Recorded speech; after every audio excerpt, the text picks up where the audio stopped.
As World War II got underway, both the Allies and the Germans were looking for the knockout blow, the new weapon that would decisively defeat the enemy.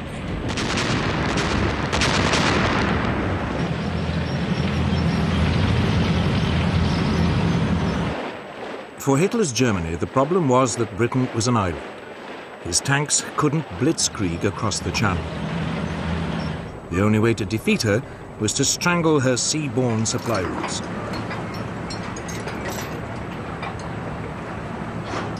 That meant warships, and above all, submarines.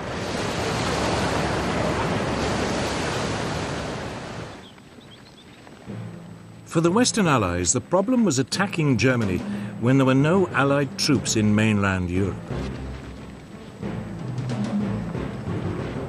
The solution they adopted was strategic bombing. Aerial bombardment aimed at destroying Germany's infrastructure and pounding its people into submission.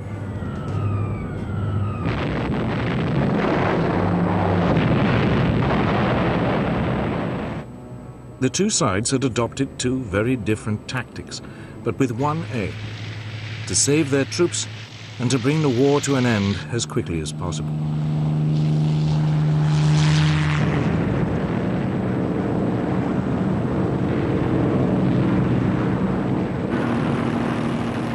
Ironically, it was the Germans who first started strategic bombing. In August 1940, Luftwaffe bombers accidentally hit London. The RAF retaliated by bombing Berlin.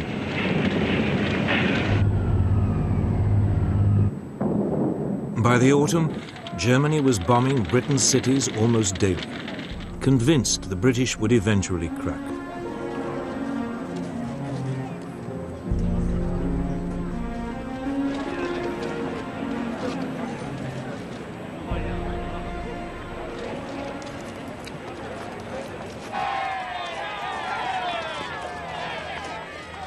But the Blitz, as it was called, never showed any sign of forcing the British to surrender.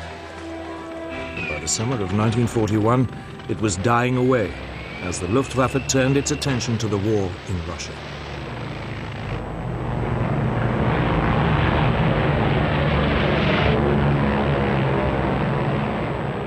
But for the British military command, bombing remained the only way of striking directly at Hitler's Germany.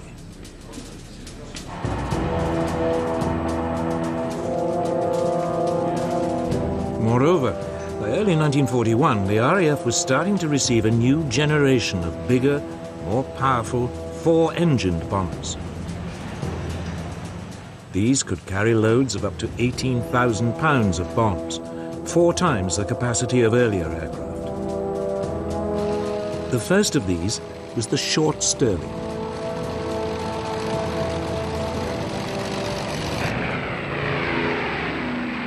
To begin with, the plan was not to hit the German population, but specific infrastructure targets, cutting transport and oil supplies, damaging Germany's ability to wage war. But it suffered one central problem. Britain's bombing was extremely inaccurate.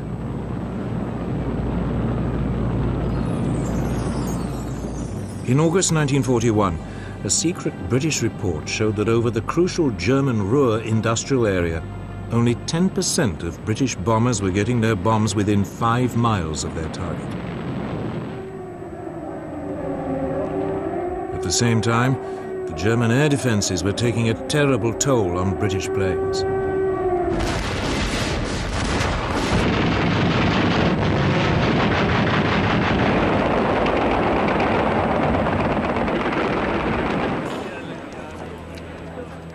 By late 1941, up to 10% of the bombers on any raid were being shot down.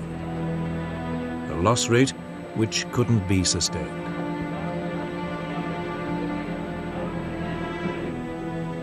The Royal Air Force High Command decided to change tactics.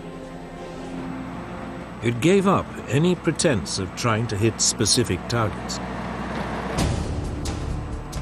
Instead, Bomber Command was instructed to undertake what it called area bombing, a euphemism for what is known today as carpet bombing. The idea was to deliberately target an entire area of a city, regardless of the civilian population. In the chilling words of the British Air Ministry, it would destroy the morale of the civilian population and, in particular, of industrial workers.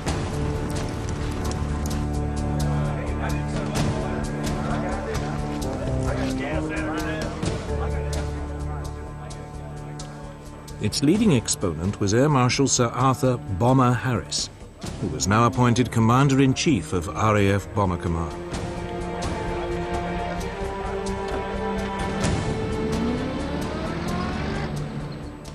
There are a lot of people who say that bombing can never win a war. Well, my answer to that is that it has never been tried yet, and we shall see.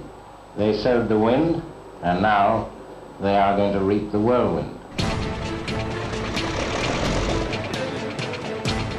In spring 1942, Harris launched what was, in effect, a huge public relations stunt for what he preferred to call strategic bombing. He gathered every available aircraft in Bomber Command. Over 1,000 took off for the German city of Cologne.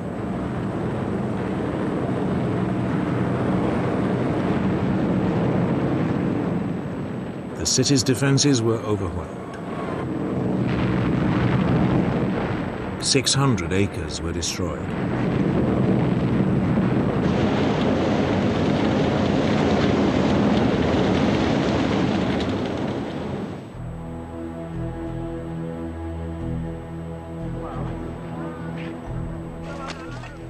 But only 39 British aircraft were lost. Harris had won his point. He now had the full support of the British Prime Minister, Winston Churchill.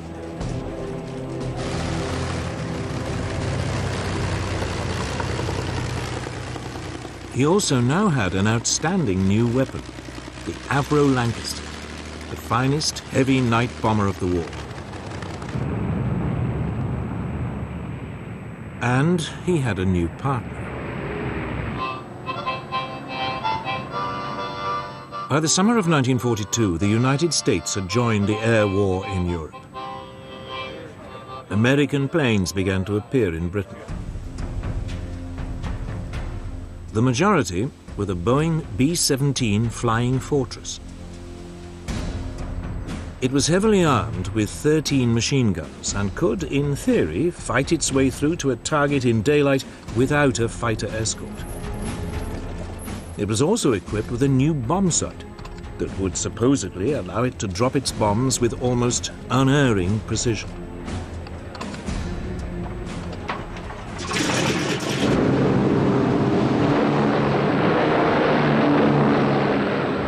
These features encouraged the Americans to ignore the lessons of the early British campaign and return to targeted raids on Germany's infrastructure.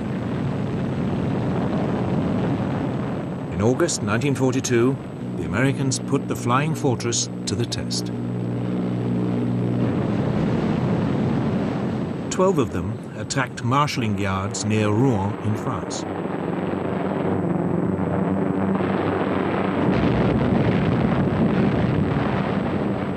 Damage was slight, but the United States lost no aircraft.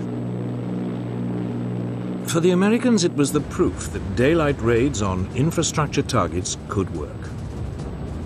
For the British, it simply showed that the Americans could hit a minor and relatively undefended target. But that winter, the two allies agreed to combine their approaches. They would launch a massive bombing campaign against Germany's industrial heartland. The Americans would attack by day against carefully selected infrastructure targets. The British would attack by night, carpet bombing whole areas, destroying war production and civilian morale. They hoped it would be so devastating, it might even bring the war to an end.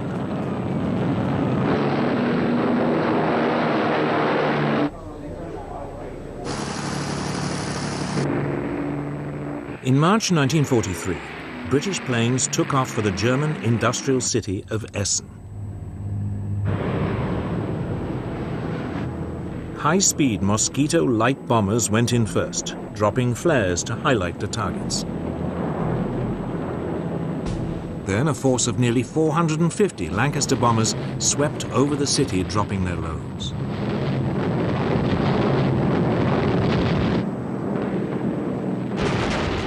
The German defences were overpowered. Only 14 British aircraft were shot down.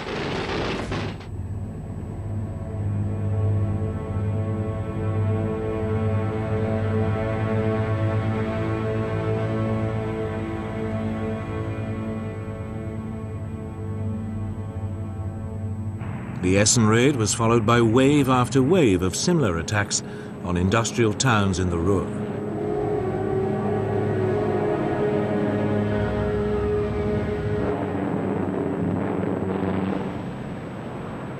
But the German air defences now began to get the measure of the Allied attacks.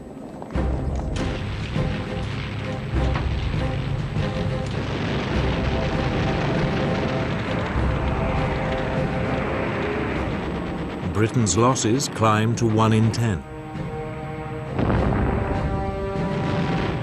Harris was forced reluctantly to call a halt to the attacks.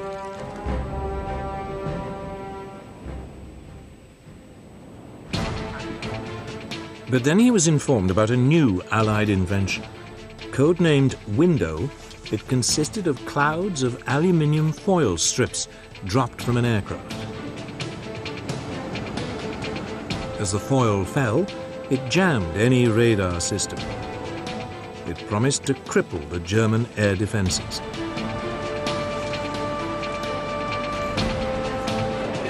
Harris seized on it. And 4 months after the Essen raid, in July 1943, he went back on the offensive. He called it Operation Guerra.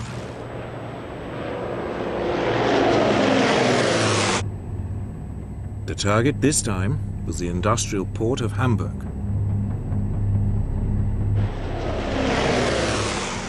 Bombers equipped with Window jammed the German radar.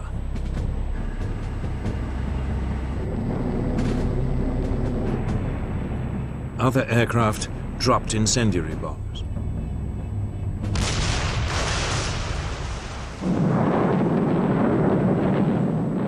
A giant firestorm engulfed the city center.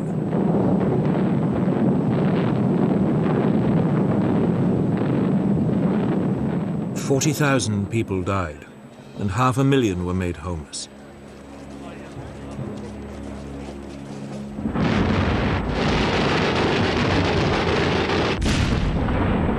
More raids on the port followed.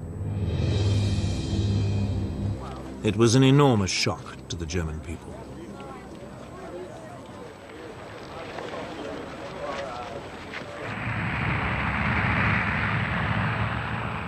Four months later, in the autumn of 1943, Harris followed Hamburg with a series of attacks on Berlin.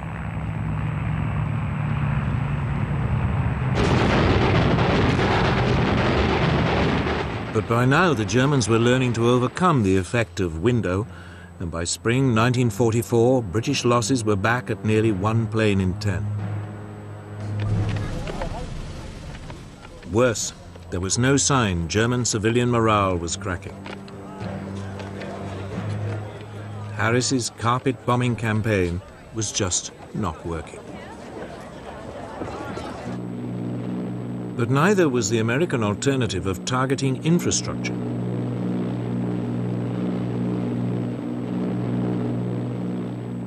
By the spring of 1943, US Army Air Force daylight raids were steadily reaching deeper into Germany.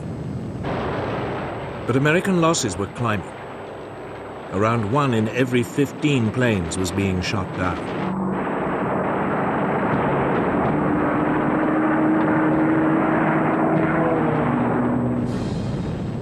Yet undaunted, the American command now launched an attack on factories in the German towns of Regensburg and Schweinfurt. It was hugely ambitious. Both were deep in southern Germany, far beyond the range of US escort fighters.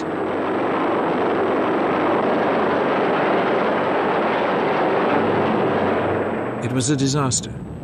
The 380 flying fortresses, which US bomber chiefs had assured everybody wouldn't need a fighter escort, were harried and shot down. The loss rate was over 16%.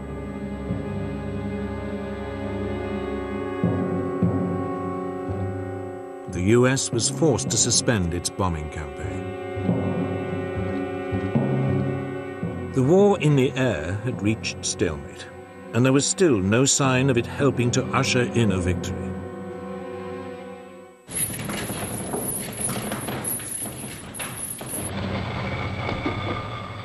Then, in the early summer of 1944, as the Allies prepared to invade mainland Europe, the British and American air forces were tasked with disrupting German communication lines and oil supplies. It represented a return to targeted infrastructure bombing. But this time, the Allies had a new weapon. The British had experimentally modified a US fighter, the P-51 Mustang. The US engine had been replaced by a British-made Rolls-Royce Merlin. It gave the plane a much longer range. It was the ideal long-distance bomber escort.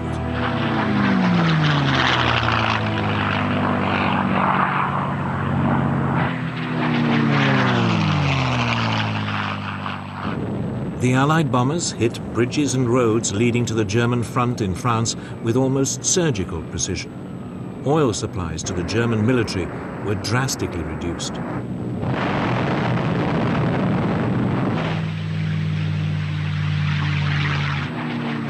Once again, the German fighters attacked, but they were now outmaneuvered by the Mustang.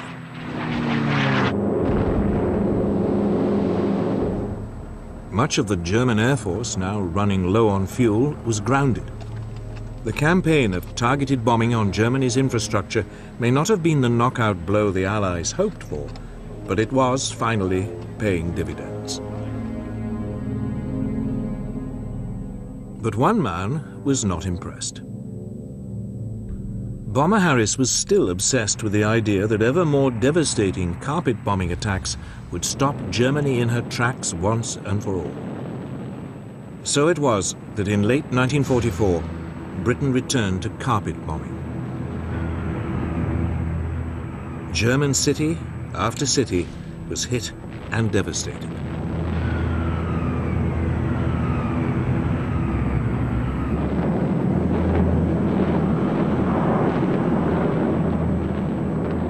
Then, in February 1945, Harris attacked Dresden, a city with virtually no military significance. The city's civilian population had been inflated by refugees fleeing bombing raids elsewhere. Yet Harris seems to have had no regard for civilian life.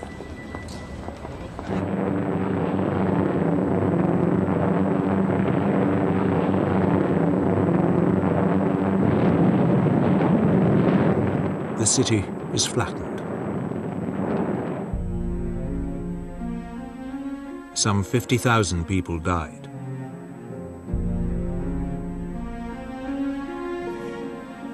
It was a raid too far. Finally, questions began to be asked about the morality, let alone the efficacy, of carpet bombing.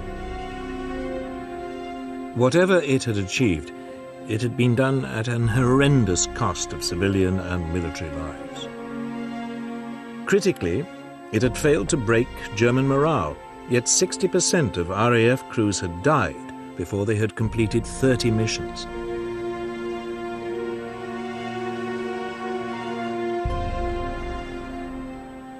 For all the hopes put in it, carpet bombing had not come up with the knockout blow.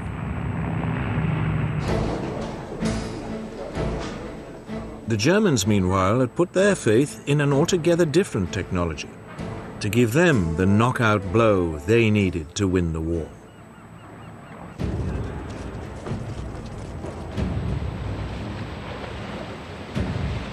For Germany, Britain was a problem.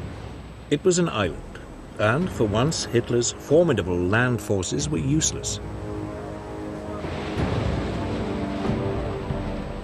Britain also had a much more powerful navy. Yet Hitler calculated that if he used what he had strategically, he could fatally disrupt the sea convoys that were keeping Britain supplied with everything from oil to food.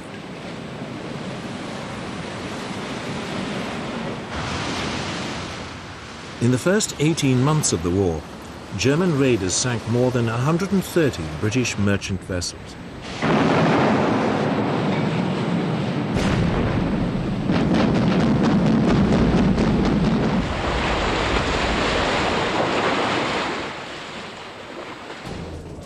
Some of the most effective raiders were the so-called pocket battleships, small but powerful warships designed in the 1930s to circumvent restrictions imposed on German rearmament after World War I. One, the Graf Spee, became particularly notorious.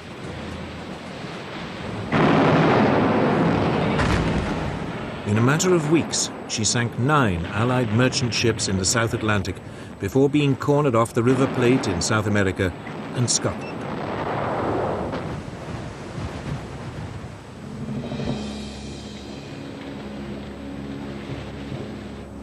But the raids were taking a serious toll.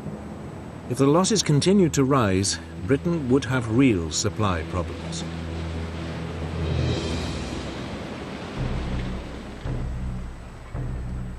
Then, in early spring 1941, Germany's first and only 2 full-sized battleships completed their sea trials.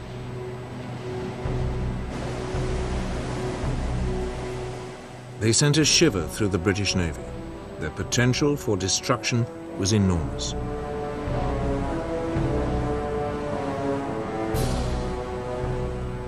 First into action was the Bismarck.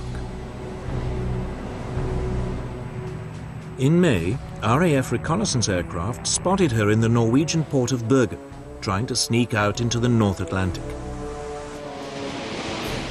The British Navy set off in pursuit. 2 days later, the Bismarck was sighted in the North Atlantic. Britain's latest battleship, the Prince of Wales, was sent to intercept her. With her was the British battlecruiser, Hood.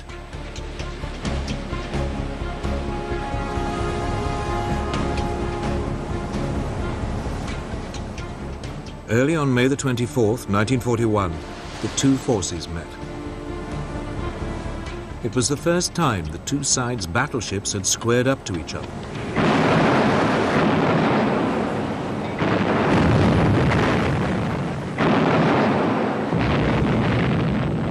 Almost immediately, a shell from the Bismarck plunged through the weak deck armor of the Hood.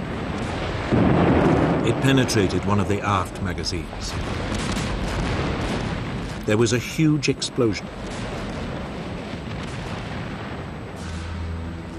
Only 3 of the Hood's 1,200 crew survived. The Prince of Wales, now outnumbered, retreated.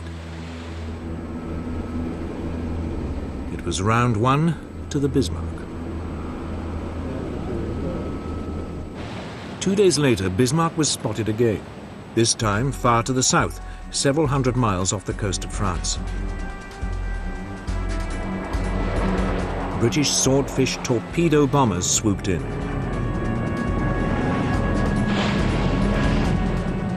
One hit and jammed the Bismarck's rudder.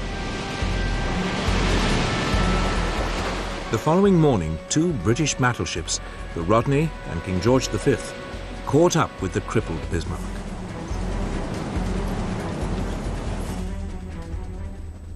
They started pouring heavy caliber shells onto the hapless German ship. She was soon reduced to a blazing wreck. Bismarck was finally sunk by a torpedo. All but 110 of her 2,300 crew perished. The Bismarck had been sunk before she'd had a chance to prove her worth.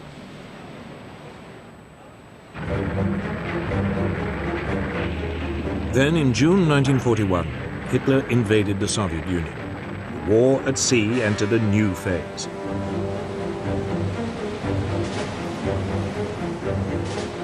Britain began sending supply convoys to the Russian Arctic ports of Murmansk and Archangel. Immediately, the German Navy prepared to cut them off.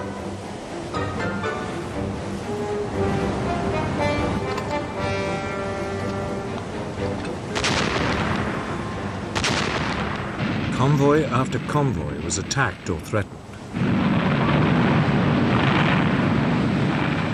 By summer 1943, it had become so dangerous, further convoys to Russia were suspended until the autumn, when it was hoped bad weather and poor visibility would offer some protection.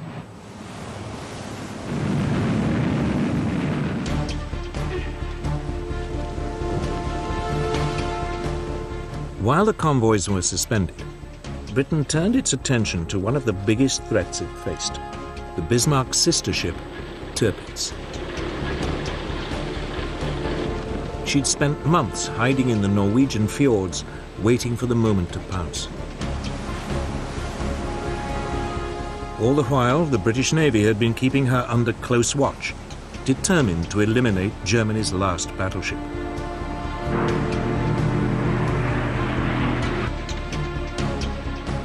In September 1943, 5 British midget submarines known as X-craft were sent into the Norwegian fjords to sink her.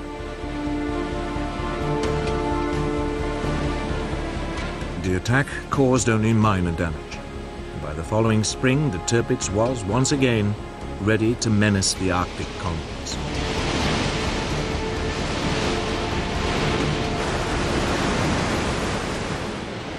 The Royal Navy now sent in a massive force to attack her. It included 6 aircraft carriers.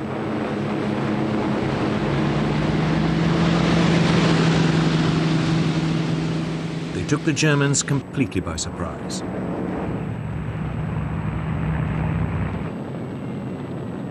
British dive bombers attacked Tirpitz. But she was heavily armored, and the relatively small bombs caused only superficial damage. 3 months later, she was ready for action again.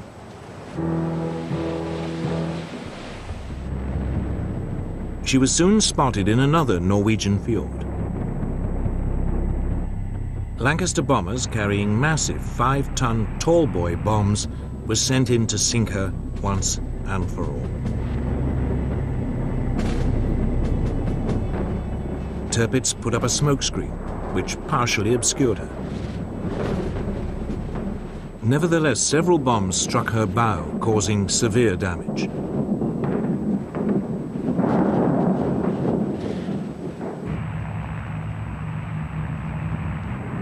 Finally, 2 months later, a squadron of Lancaster bombers caught her in perfect weather conditions. 3 tall boys struck home. Tirpitz slowly capsized. Almost 1,000 crew members went down with her. After more than 2 years of hiding and running from the British Navy, she had been sunk.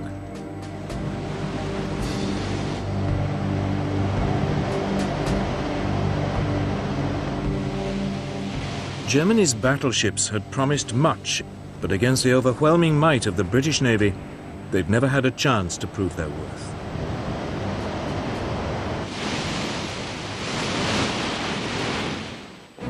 Hitler had lost the battle at sea, at least on the surface. But below the waves, it was a different story.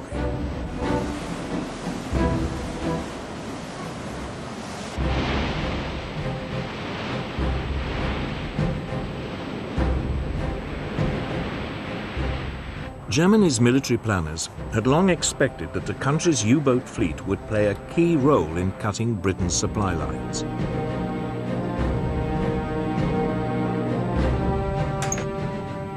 They could sneak up underwater on British merchant vessels, attacking them at the last moment. The submarines were also extremely agile on the surface.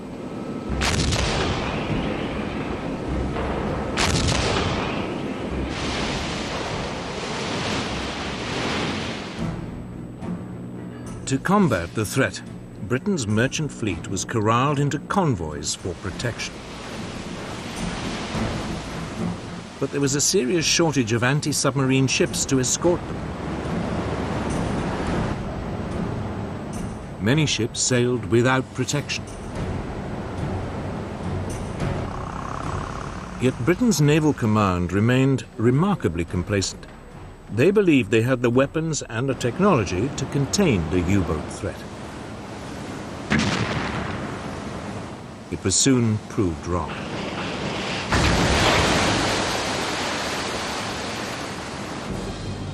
In the early months of the war, Britain's supply lines were harassed and disrupted.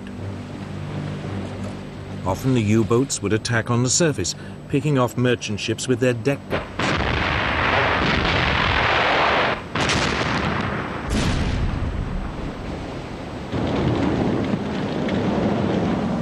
In response, the Royal Navy sent aircraft carriers equipped with submarine hunting aircraft to patrol the sea lanes used by the convoys. But they had only limited effect.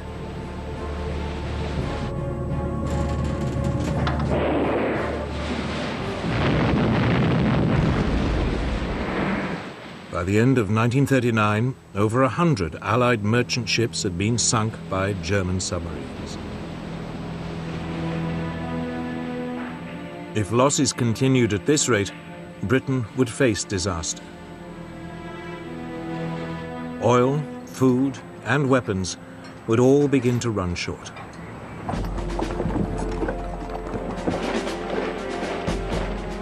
Then things got even more difficult.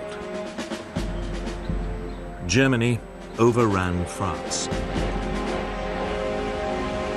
Suddenly, the German Navy, which until now had been largely bottled up in the North Sea, had access to France's Atlantic seaboard. They now had a base to attack Britain's Atlantic convoys. France's Atlantic ports filled with newly built German U-boats, particularly the Type 7C ocean-going vessel. Admiral Karl Dönitz, head of the German U-boat service, now organized his submarines into what he called wolf packs.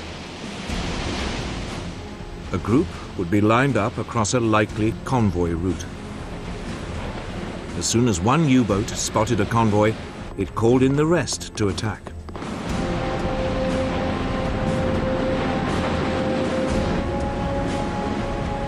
Sometimes the U-boats were also guided by long-range patrol aircraft.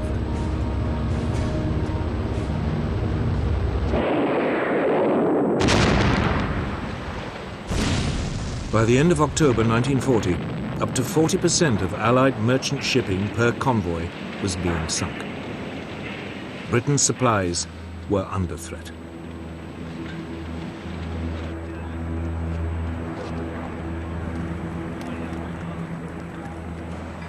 German U-boat crews called it the happy time, and top U-boat commanders became national heroes.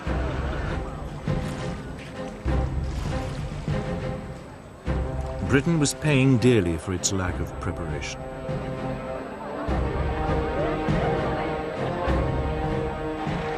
But finally, things began to change. A crash building program of anti-submarine escort vessels was producing results.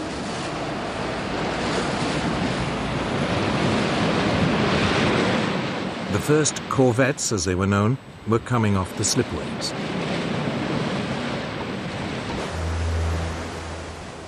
For the first time, Britain could set up permanent groups of warships to escort the supply convoys. But their effectiveness was limited by the fact that their top speed was 15 knots, 2 knots slower than the surface speed of a U-boat.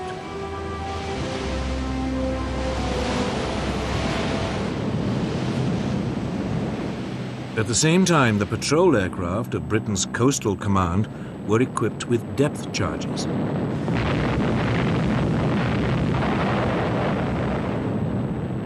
They lacked the range to cover the mid-Atlantic, but U-boats on the surface near their bases could be harried and forced to submerge.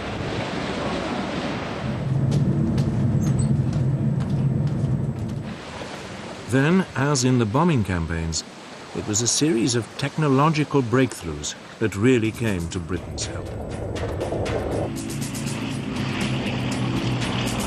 In early 1940, a new type of radar, known as centimetric radar, was developed. It was smaller than existing systems and, for the first time, could be fitted to escort ships and aircraft.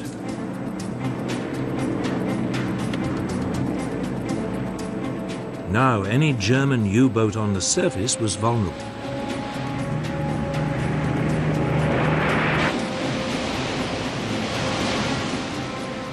Some months later, there was a second technological breakthrough. Huff-Duff was a radio detector. Anytime a German U-boat surfaced to communicate, Huff-Duff could pick up the radio signal and pinpoint its exact position.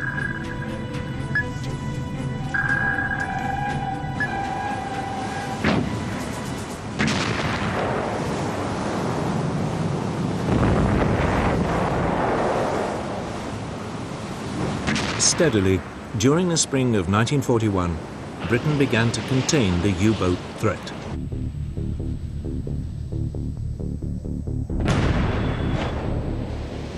Merchant shipping losses fell by more than half.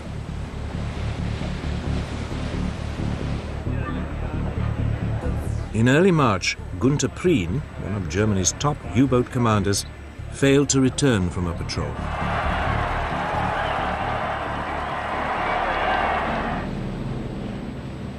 Shortly afterwards, 2 more top German U-boat commanders lost their lives in quick succession.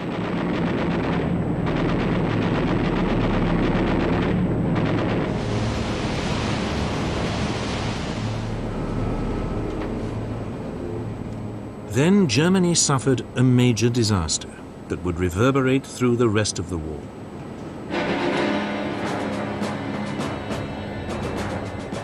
In May 1941, the British destroyer Bulldog forced U-110 to the surface and captured the submarine.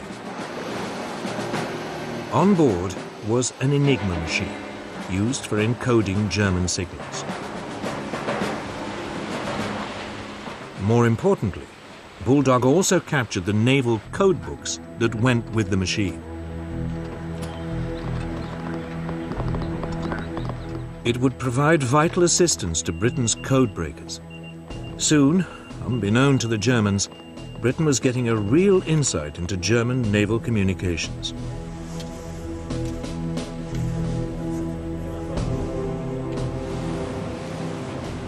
For the Royal Navy, it meant convoys could now be routed away from the U-boat wolf packs.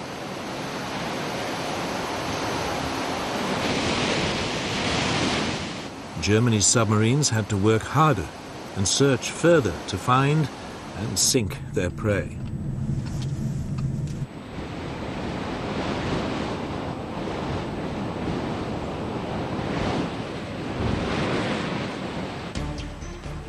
Yet, despite the Allied gains, by the winter of 1941, the German war machine was producing ever greater numbers of U-boats.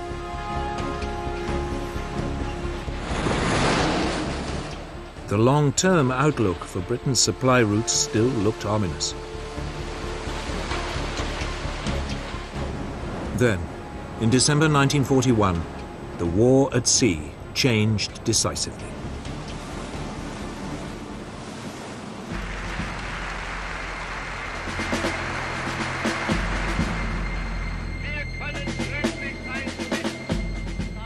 In December 1941, Hitler declared war on the United States. Almost immediately, Admiral Dönitz, head of the German U-boat service, sent submarines to attack US merchant shipping along the American seaboard.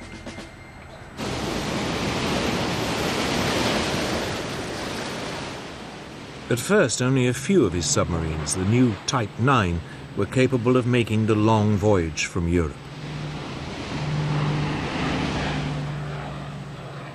They found easy pickings. The US Navy's Commander-in-Chief, Admiral Ernest King, had resisted British advice to corral his merchant ships into convoys.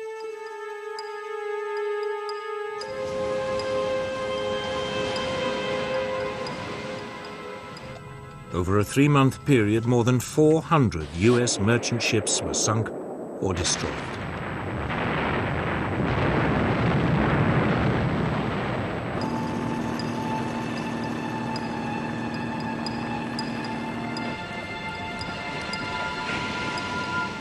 America was learning the tough lesson Britain had already learnt. Something had to be done.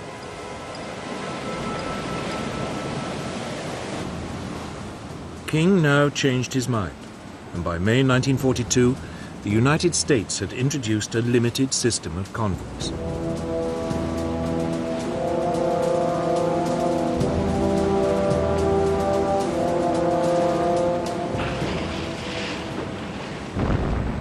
By July, the US losses were falling. It forced the Germans to adopt a new tactic. They would concentrate their U-boats in one particular part of the North Atlantic, the Black Gap, the area in mid-ocean too far from land for anti-submarine aircraft to reach.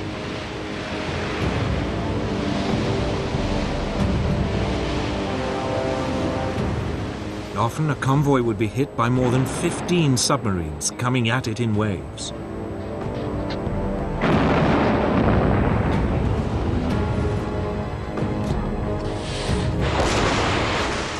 During October 1942, 56 Allied ships were sunk in the Black Gap. By the following March, Allied losses had reached 120 ships in a single month.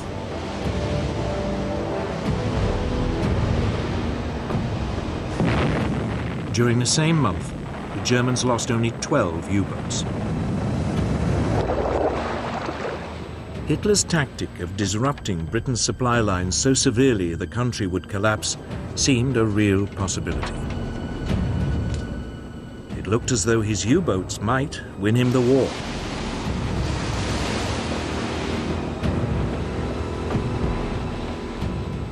But now the Allies began to up their game. Britain had brought in a new commander. Admiral Max Horton was former head of the Royal Navy's submarine fleet. His first move was to set up permanent groups of destroyers and frigates that would provide additional support to convoys, rushing in as soon as an enemy wolf pack was spotted. Equally importantly, a string of yet more technological developments came on stream. The Hedgehog was an anti-submarine mortar that fired 24 bombs.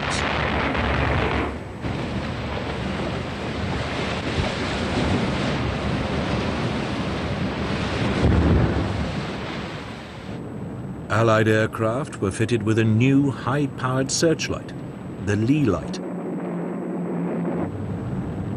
As an aircraft swooped in, it could be turned on at the last moment, catching a submarine by surprise on the surface.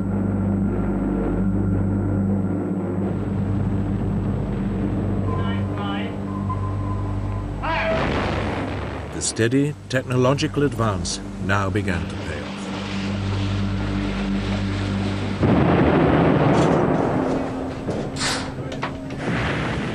The German U-boat losses increased. The German commander, Admiral Dönitz, struggled to regain the initiative.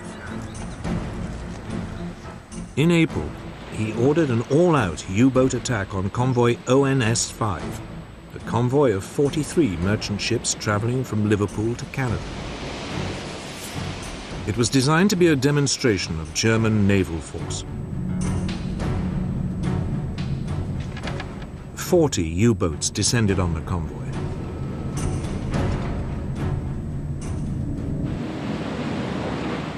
The British sent in extra support groups. Anti-submarine aircraft flew from Canada.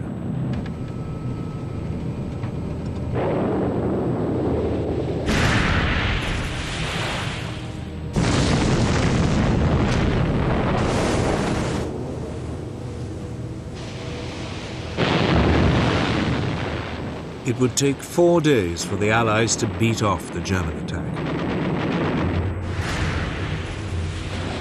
11 merchant ships were sunk, but the Germans had lost 7 U-boats.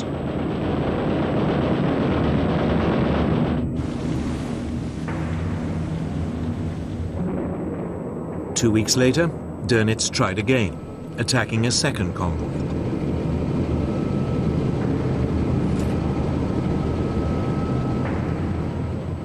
It was a disaster. 5 U-boats were sunk without a single merchant ship being lost.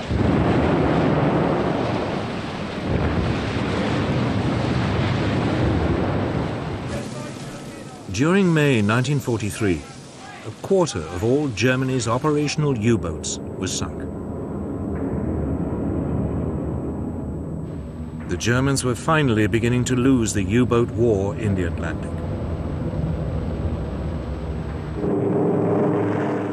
So the Allies now took the battle to the Germans. A new long-range version of the US B-24 Liberator bomber was introduced. It could now reach the German U-boats in the Black Gap. Germany's submarine designers tried to respond with innovations of their own. U-boats were fitted with radar detectors and anti-aircraft guns. Some were also fitted with the Dutch-designed schnorkel, an air inlet that meant that submarines could spend longer underwater, hidden from Allied radar.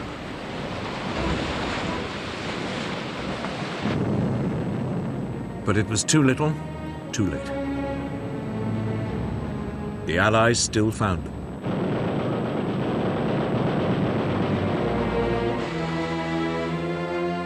Hitler's U-boats were now pinned down in port. It was too dangerous for them to roam the ocean freely. German attempts to find an answer became increasingly desperate. They now produced a revolutionary new submarine. It was known as the Type 21.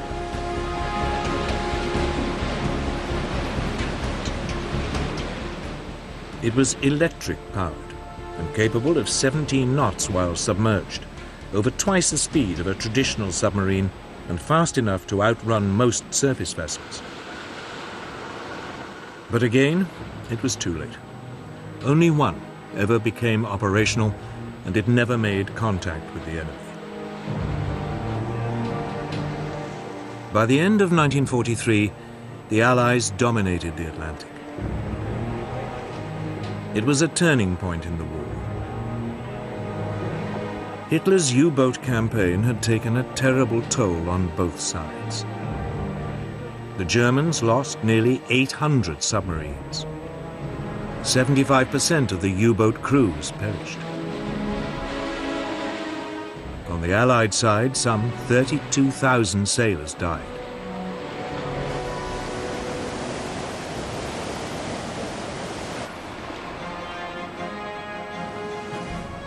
But now, at last, with the U-boats out of the way, great waves of US troops and equipment could flood across the ocean in preparation for the invasion of Europe. Victory in the Battle of the Atlantic would fundamentally change the course of the war.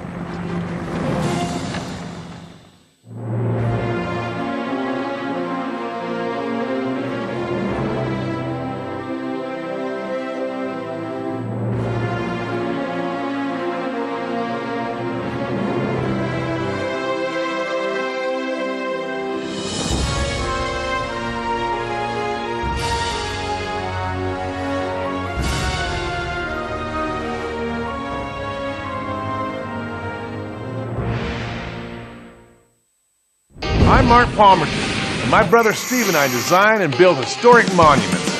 Each piece we make can